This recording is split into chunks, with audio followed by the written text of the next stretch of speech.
In this video, we are going to be taking you through a controversial topic, white versus black supremacist conflicts. We are going to look at some of the fights and give you context to what drove some of these clashes and the impact that these conflicts have had. For a better tomorrow, we have to know our past and hope to never repeat it. So I present to you white and black supremacist fights.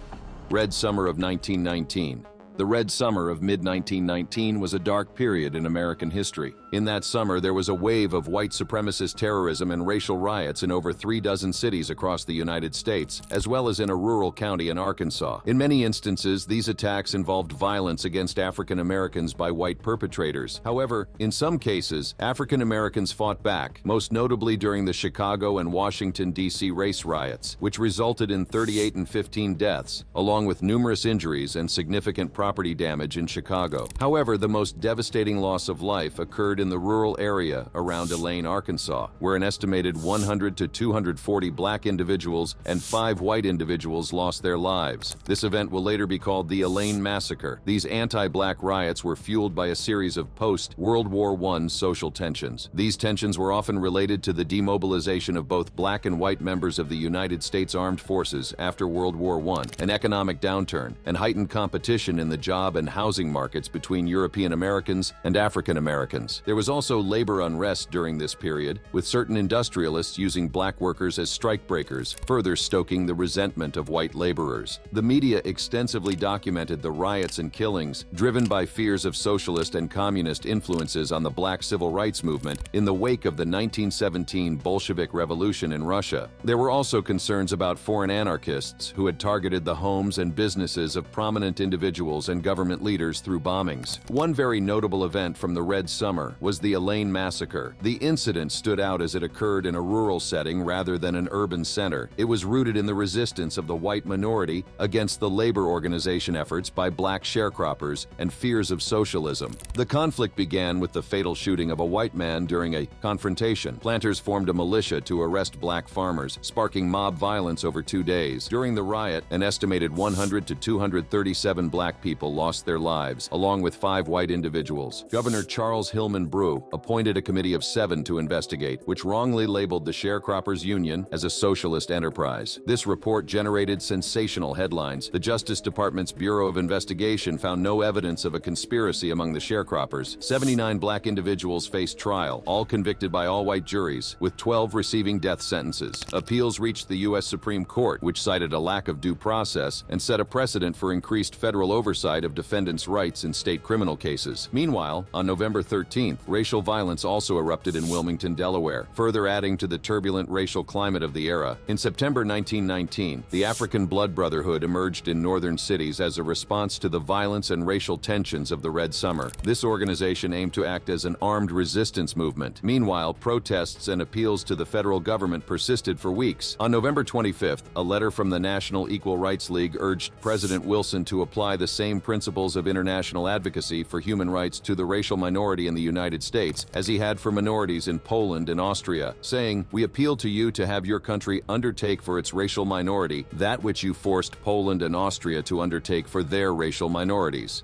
Watts Riots, 1965. Then next, we head to another vicious riot. The Watts Riots, often called a rebellion or uprising, unfolded between August 11th to 16, 1965 in Los Angeles. In the early 20th century, Los Angeles had racially restrictive covenants, which were like exclusive members-only clubs for neighborhoods, keeping specific minorities out. Despite legal changes in 1948 and the Civil Rights Act of 1964, these covenants lingered in LA. During the Great Migration of 1915 to 1940, African Americans were on the move, but LA wasn't a popular destination. They flocked to cities in the Northeast and Midwest like Detroit, Chicago, and New York for jobs, education, and to escape the racial segregation and bigotry of the South. LA missed the memo. In the 1940s, the Second Great Migration brought black workers and families to the West Coast, driven by defense industry jobs during World War II. President Franklin D. Roosevelt's Executive Order 8802 opened doors for minorities in in defense work.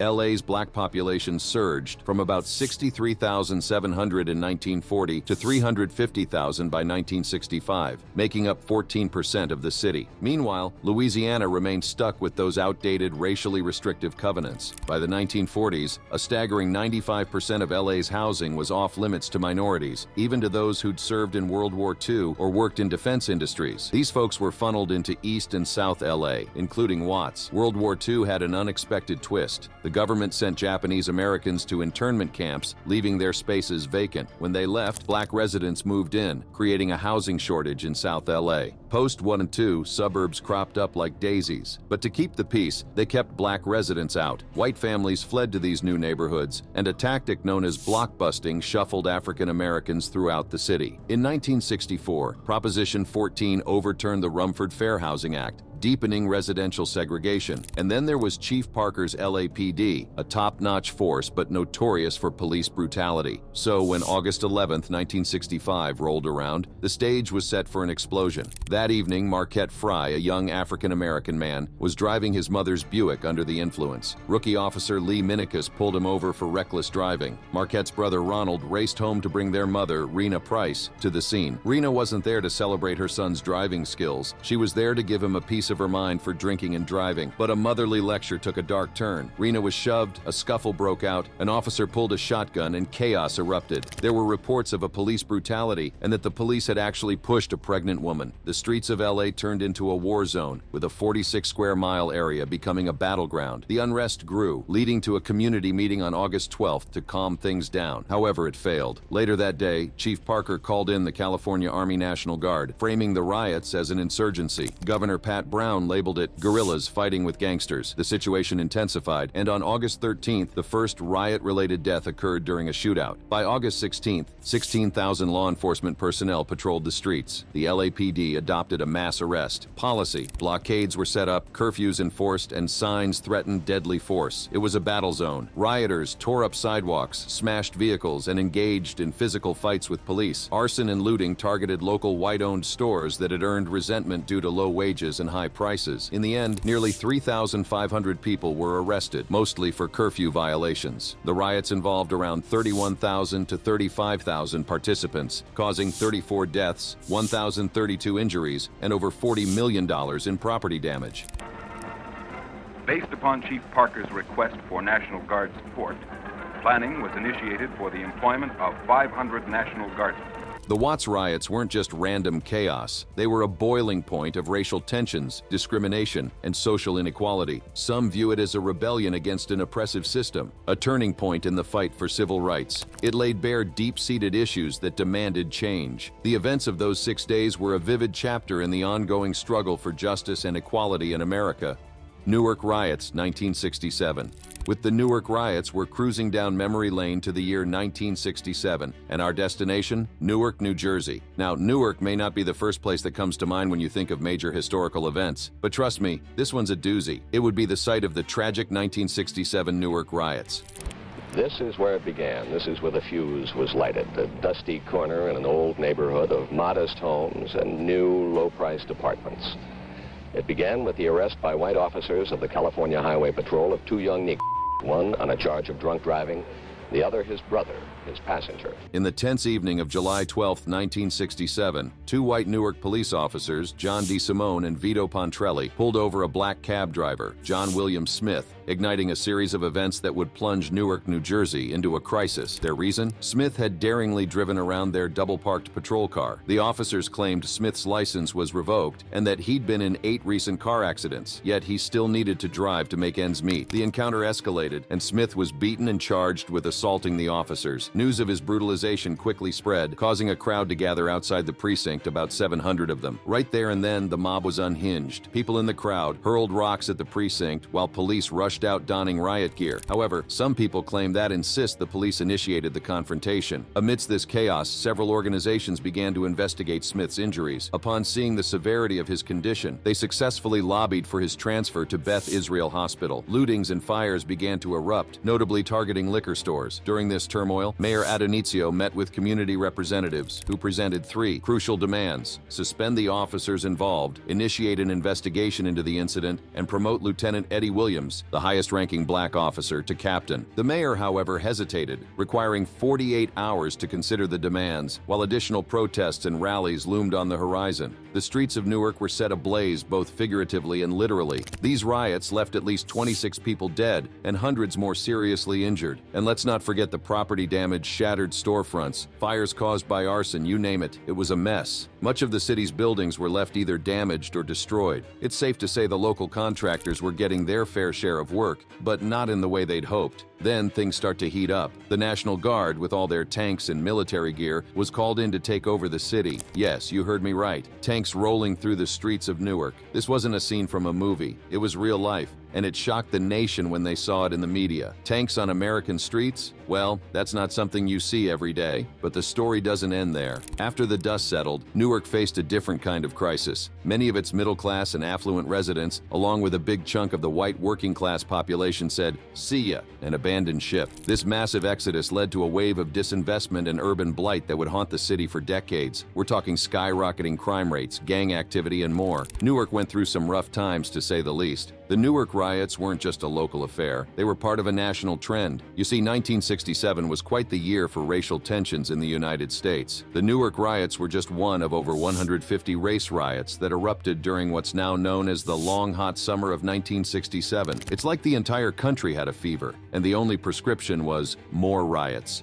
Detroit Riot, 1967. Next, we are on a scorching summer morning, July 23, 1967, in the vibrant city of Detroit, Michigan. This was no ordinary day. The city of Detroit became the stage for a dramatic clash between its black residents and the Detroit Police Department, known by multiple names but often referred to as the 12th Street Riot. To understand this historic eruption, we must first look into the context. The Great Migration was a time when African Americans flocked to Detroit in search of new opportunities, bringing with them a vibrant cultural tapestry that would enrich the city's identity. However, it wasn't all roses and sunshine. With this influx of people came a housing crisis. The city's population was growing at warp speed, and housing was as scarce as a unicorn in downtown Detroit. There was more. The city introduced a charming little system called redlining, designed to make it nearly impossible for black Detroiters to own a home in most parts of the city. It was like a cruel game of keep the black residents in lower quality neighborhoods. Segregation wasn't just about where people lived. It also had a dark impact on policing. African American neighborhoods faced harsher and, let's face it, more intrusive policing, which only deepened the frustrations of black Detroiters in the lead-up to the riot. But the storm didn't stop at housing and policing. Detroit public schools were suffering from a financial crisis. The population was shrinking, but the number of students was on the rise. Between 1962 and 1966, enrollment swelled from 283,811 to 294,653. But here's the kicker. The city's tax base was shrinking too, leaving less moolah in the pot for education. It's like trying to throw a feast with an empty pantry. As the sun cast an eerie glow over the Motor City, the summer of 1967 was about to take a dark turn. In the early hours of Sunday, July 23rd, Detroit police officers decided to raid an unlicensed weekend drinking club, also known as a Blind Pig, above the Economy Printing Company. They had no idea that this seemingly routine operation would set the city ablaze. Expecting a few revelers, they instead found a whopping 82 people inside, celebrating the return of 2 local GIs from the Vietnam War. The police made a fateful decision to arrest everyone present, but as they arranged for transportation, a crowd of onlookers began to gather outside,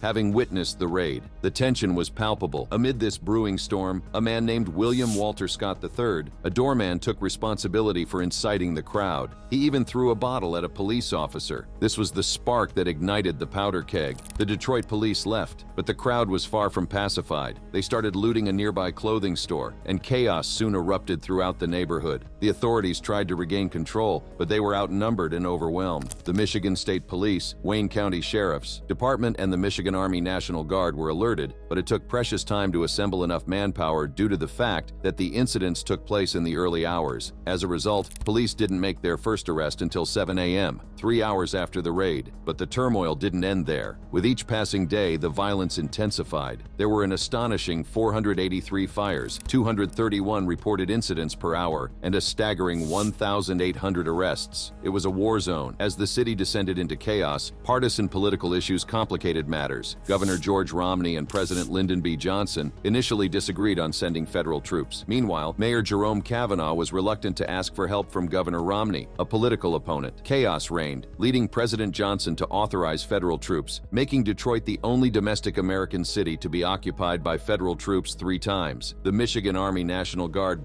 Brixton Riots, London, UK, 1981 and 1985. The 1981 Brixton Riot, also referred to as the Brixton Uprising, refers to a series of confrontations that took place in Brixton, London, from April 10th to 12th, 1981. This unsettling event was rooted in deeply ingrained racial discrimination against the black community by the predominantly white Metropolitan Police. A significant factor that fueled this explosion of anger was the increased use of stop-and-search procedures by the police in the area. These methods made residents feel targeted and unfairly treated, adding to the growing discontent. The tension had been mounting over time, but the turning point was the tragic loss of 13 black teenagers and young adults in a suspicious house fire in New Cross that occurred in January. The sense of injustice and unresolved grievances created a volatile environment. On April 10th, a police officer encountered Michael Bailey, a black youth, bleeding from a 4-inch stab wound. Attempts to provide medical assistance were perceived as inadequate by the growing crowd. When a police car arrived to expedite Bailey's transport to the hospital, the situation escalated.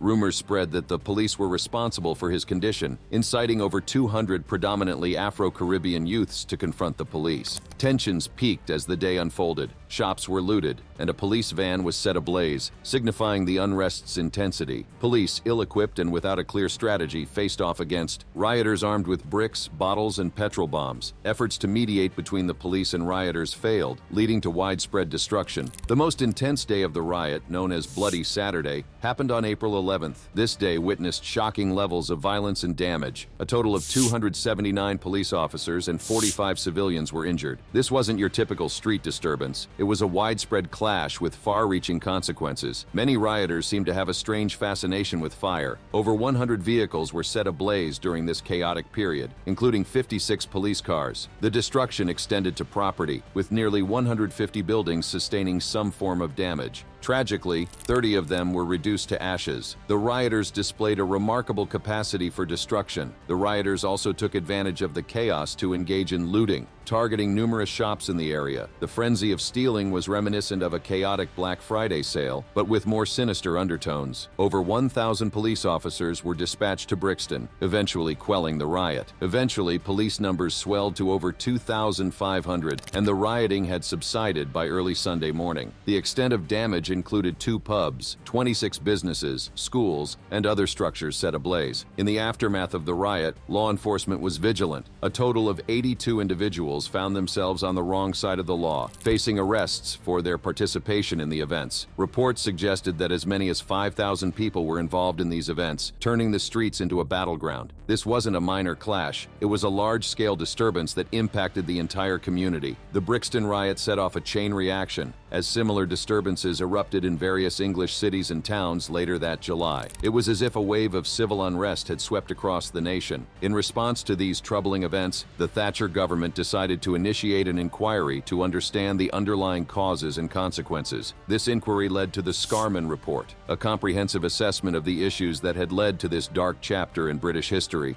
Paris Suburb Riots, France, 2005. In the autumn of 2005, for 3 weeks, Paris was basically on fire. The event that unfolded was a series of riots driven by the fiery energy of youth, characterized by violent clashes and the ominous sight of cars and public buildings set ablaze. The spark that ignited this unrest occurred on October 27th in Clichy-sous-Bois. On the fateful evening of October 27th, 2005, in Clichy-sous-Bois, France, at approximately 5:20 p.m., the police were summoned to investigate a suspected break-in at a construction site. Their arrival spurred a group of 3 teenagers to flee. 3 of them sought refuge in a power substation. 30 minutes later, the police had successfully apprehended 6 of the youths. These detainees were subsequently transported to the police station in Livry-Gargan. However, it was during their questioning on that evening that an unforeseen calamity unfolded. There was a blackout through the station and neighboring areas. 2 of the boys, Zayed Benna and Bouna Traore, had been electrocuted. A 3rd youth, Muhittin Altoun, sustained electric shock injuries from the power substation where they had sought shelter. Accounts from Mr. Alton, who was still hospitalized, provide insight into the events leading up to the incident. A group of around 10 friends had been playing football on a nearby field and were making their way home when they encountered the police patrol. Fearing the prolonged questioning that youths in these housing projects often faced, they dispersed in different directions to evade the authorities. We are not exactly sure about the precise nature of the pursuit, while the local prosecutor, Francois Moulin, contended that the police were pursuing other suspects attempting to evade identity checks. The teenagers believed they were the ones being chased. This incident served as a catalyst, igniting underlying tensions that had long simmered in the community.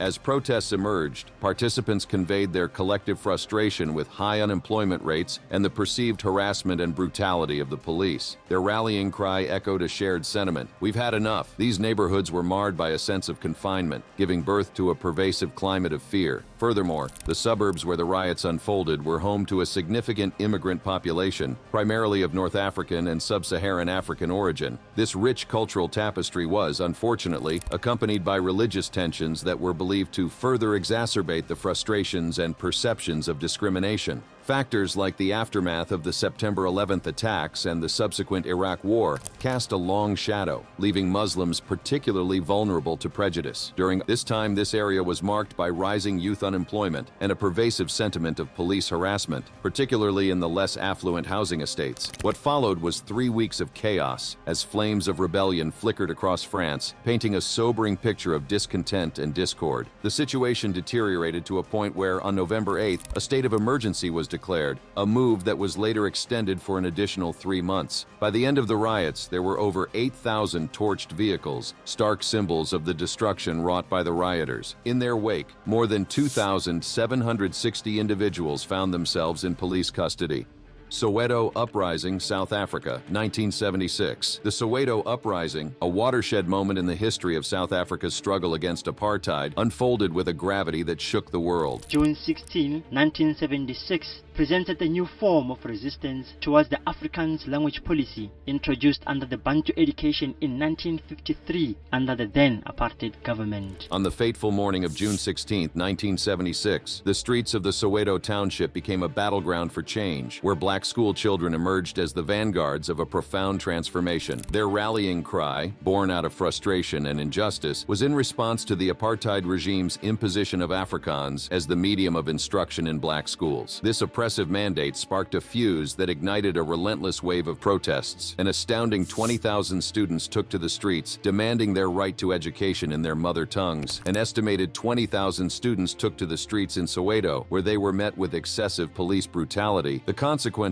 were dire, with official reports citing 176 lives lost, though some sources believe the true toll to be closer to 700. These students, demanding an education in their native languages, paid a heavy price for their defiance. This event was a culmination of deep-seated resentment. It laid bare the racial disparities entrenched in the apartheid system, with the black population rejecting Afrikaans as a symbol of oppression and favoring English. The protests gave rise to intense opposition domestically and internationally against the apartheid regime, as the world watched in horror. During the night of August 26, 1986, a tragic incident unfolded in the White City district. There was a clash between police forces and demonstrators. In that place alone, reports suggest that between 20 and 25 individuals lost their lives, and more than 60 sustained injuries. Officially, the South African government initially acknowledged only 11 fatalities, but later revised the figure to 12. According to the South African Information Bureau, police resorted to firing their weapons on 2 separate occasions. The first incident reportedly occurred after a hand grenade was hurled at the police, injuring 4 officers. Accounts from local residents, however, painted a different picture. They asserted that the conflict erupted when local authorities attempted to evict tenants who had been participating in a 2-month-long rent boycott. In their efforts to disperse the crowds, security forces initially employed tear gas. As the situation escalated, a resident reached out to a reporter, expressing the dire state of affairs. "The police are shooting left and right. They just shot an old man. They are shooting at everyone. Everything." The Soweto riots, however, served as a catalyst for renewed opposition against apartheid, not only within the borders of South Africa, but on the global stage. The world stood witness to the horrifying events that unfolded on the streets of Soweto, and international condemnation resounded. In memory of the indomitable spirit of those who took to the streets on that fateful day, June 16th was declared a public holiday in South Africa in 1991, a day to be known as Youth Day. Moreover, this date carries a poignant significance internationally, recognized as the Day of the African Child, DAC. It stands as a stark reminder of the enduring struggle against discrimination and the resilience of those who dare to demand justice, making the Soweto Uprising a pivotal chapter in the ongoing fight for equality and human rights. Birmingham Race Riots, United Kingdom, 1981. It became obvious that Mr. Hurd's walkabout would have to end very quickly if he was to get out unhurt.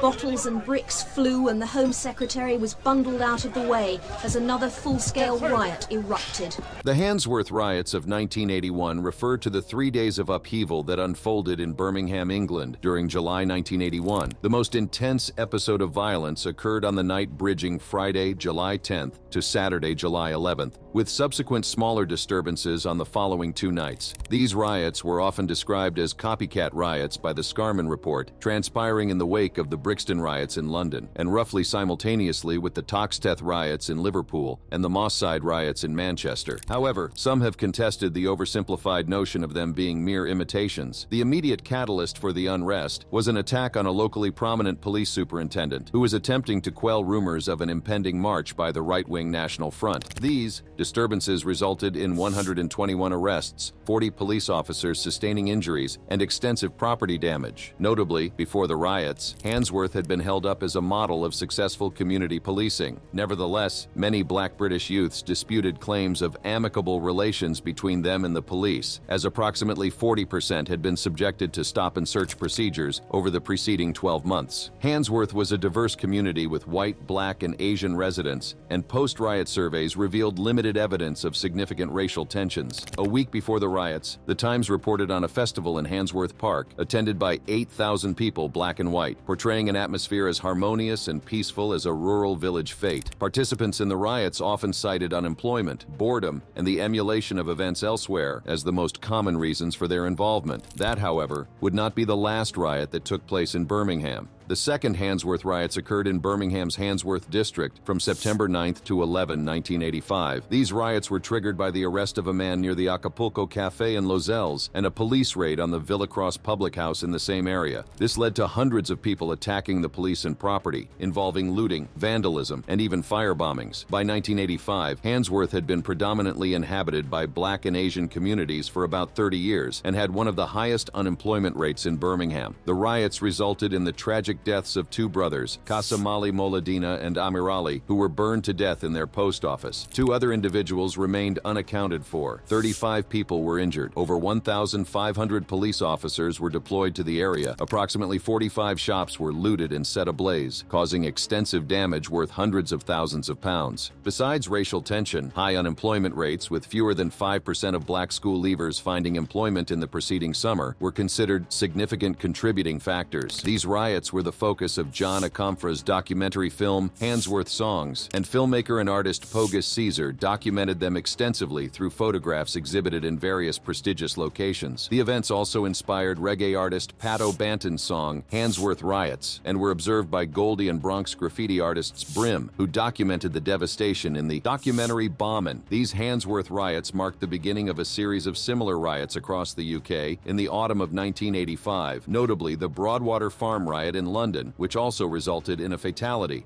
Kenola Riots, Sydney, Australia, 2005. Finally, we head to Sydney. Incidents of racial and ethnic tensions in and around Kenola were on the rise around 2005. These tensions were compounded by a historical conflict between the local Kenola residents and beachgoers from the western suburbs, known as Westies. Turf wars and confrontations, often involving physical altercations, had been occurring between Westies and local surfers since the 1960s. It is unclear whether prior racially motivated incidents, such as the Sydney gang rapes, played a role in escalating tensions in the area. Some argue that these incidents may have been used as justifications for subsequent attacks, although numerous reports suggest otherwise. Notably, in the previous summer on Australia Day, a non-racial riot took place, involving approximately 2,000 to 3,000 young people in the Kenola area. This event amounted to rioters at one point hurling objects at police who were trying to maintain order. However, on this day, the 4th of December 2005, just after 3 p.m., police responded responded to an incident at North Kenola Beach, where 2 off-duty surf lifesavers were reportedly assaulted by 4 individuals from a group of 8 Middle Eastern men. The altercation began with a verbal exchange after 3 lifesavers confronted a group of 4 young Lebanese men on Kenola Beach. Accusations flew back and forth, with both groups accusing each other of staring. A heated argument ensued, culminating in a physical altercation. One of the Lebanese youths attempted to defuse the situation, but another threw a punch, missing the target, which resulted in a pushing match that eventually escalated into a full-blown fight. A lifesaver suffered severe injuries after falling and striking his head. Contrary to some media reports, there was no significant influx of Middle Eastern men in the area, with no more than the initial 8 individuals present. On a radio program hosted by Alan Jones of Sydney's 2GB Radio, a listener named Berta raised concerns about derogatory remarks aimed at Middle Eastern people. Jones responded with controversial statements, further fueling the flames. He endorsed the idea of bringing bikie gangs to deal with Lebanese thugs, even suggesting the event be televised. The situation escalated, and Jones claimed to be the driving force behind the discussions. These events led to consequences for Jones, as he was found to have breached the Australian Communications and Media Authority (ACMA) Code of Conduct. Nobody organised this rally, but the following text message had been sent to hundreds of mobile phones.